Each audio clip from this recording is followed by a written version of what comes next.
The biting chill of late autumn had finally settled, clinging to the bones and seeping into the corners of the house. For weeks, the bulky paraffin heater had sat by the back door, a silent monument to a failed attempt at decluttering through Gumtree. I'd lowered the price, upped it, reposted, anything to get rid of the thing. So when the message finally flashed up, a firm offer from a genuine-sounding account, a wave of relief washed over me. Finally, the appointment was set for that afternoon. 2 guys turned up, pulling into the driveway in an older, slightly battered Ford Transit. They were both broad-shouldered, with a certain air of restless energy. The older one, with a neatly trimmed beard and sharp eyes, did most of the talking.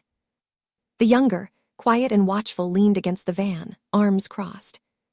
After a quick inspection of the heater, a perfunctory nod really, the older man pulled out his phone. "Right, I'll send the money over now," he said, tapping vigorously. He had a rich, lilting Irish accent, warm as peat smoke. He introduced himself as Patrick. The younger man, taller and leaner with a perpetual shadow of stubble on his jaw, remained silent, his gaze sweeping over my house, then the garage, then back to the heater. "For a shed, you say perfect." I leaned in, watching over his shoulder as he navigated what looked like a banking app. A confirmation screen appeared, displaying my name and account number, a transfer amount. And then in bold, green text, "Payment sent." "It's from a Northern Irish bank," he explained, catching my eye. "Sometimes takes a few hours to clear, might not hit your account till later tonight." My gut clenched. "I appreciate that," I said, trying to keep my voice even, "but I can't let it go until I see the funds cleared in my account. Standard practice, you understand." A flicker of impatience crossed his face. Come on, mate. You just saw me send it. I need this for my shed. You know, it gets proper freezing in there." But his words didn't quite ring true.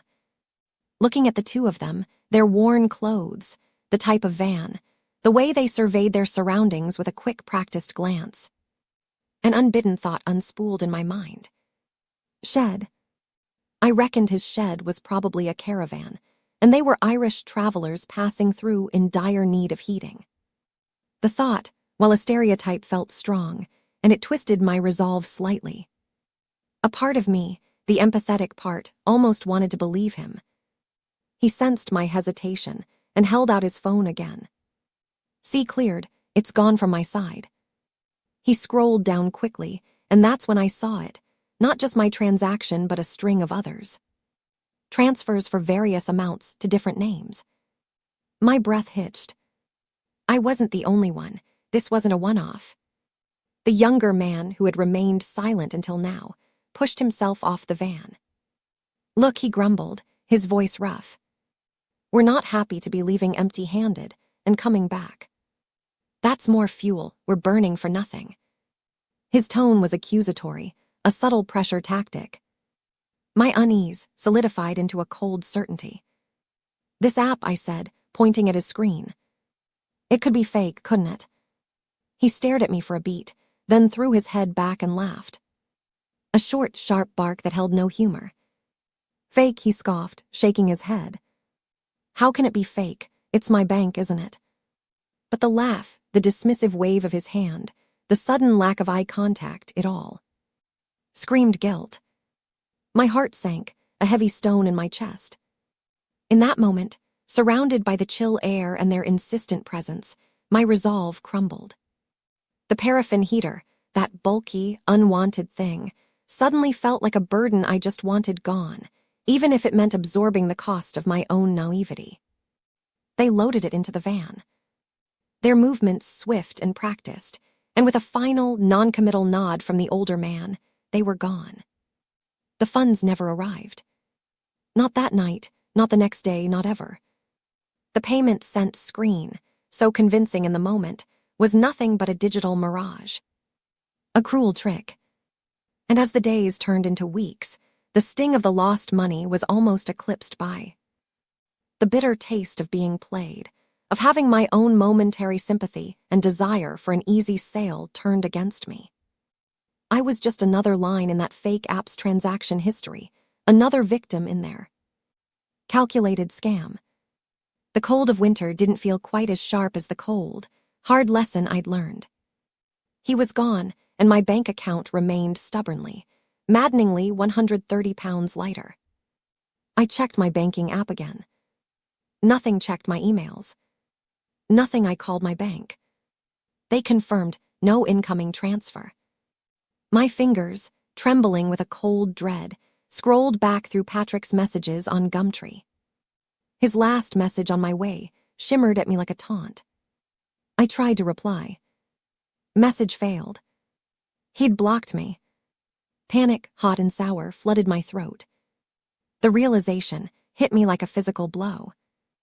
I'd been scammed. He hadn't used a banking app. He'd used a convincingly fake one, designed to mirror the real thing just long enough to fool the unsuspecting. My first thought was shame. How could I have been so stupid? My second was rage. A slow, burning anger that someone could be so audacious, so deceitful. And my third desperate thought, the police. I dialed the non-emergency number, my voice a shaky mess as I tried to explain what had happened. The operator was calm and pathetic, but the questions felt clinical, almost dismissive. Did you get his full name? A car registration? Did you let him into your home? Each answer I gave, no, yes, a little way in, felt like another mark against my own credibility, another reason why this was probably a lost cause. An officer, a kind-faced woman named Sergeant Davies, arrived a few hours later. She sat at my kitchen table, patiently taking notes as I recounted the story, trying to recall every detail of Patrick's face, his clothes, the precise wording of the fake apps. Confirmation. It's a common scam, I'm afraid, sir, she said, her voice gentle but firm. These fake banking apps are getting incredibly sophisticated. They prey on people's trust and the belief that money moves instantly these days. She explained the hurdles. No real name, untraceable phone number, no physical evidence beyond my word and the missing heater. We'll open a case, of course, she assured me, handing over a crime reference number. We'll circulate the description of the individual, but without more to go on, these digital trails are very hard to follow. She looked at me with a genuine sympathy that was almost harder to bear than outright dismissal. It's not your fault. These people are professionals at manipulation. The best thing you can do now is learn from it and tell others.